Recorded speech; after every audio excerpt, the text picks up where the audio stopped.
Nasa kote ng mga otoridad ang tinaguriang most wanted person dahil sa kasong rape at sexual offenses. Sa 13 Martires City, Cavite, Patrol Woman Meremay Sarturio sa report.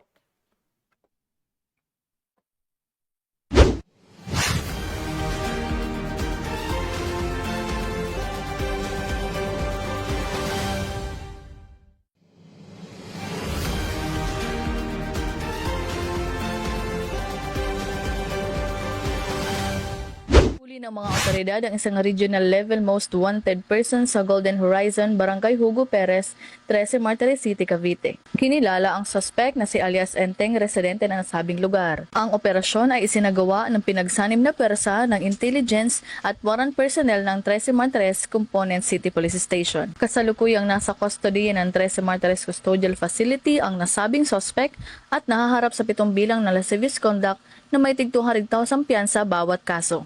2 bilang ng sexual assault na may tig 200,000 piyansa rin bawat kaso.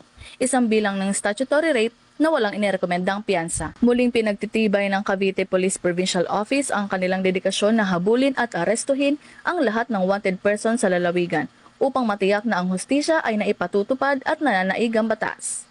Sa patuloy na pagtutulungan ng pamayanan at kapulisan, mananatiling ligtas ang Cavite para sa bawat Caviteño.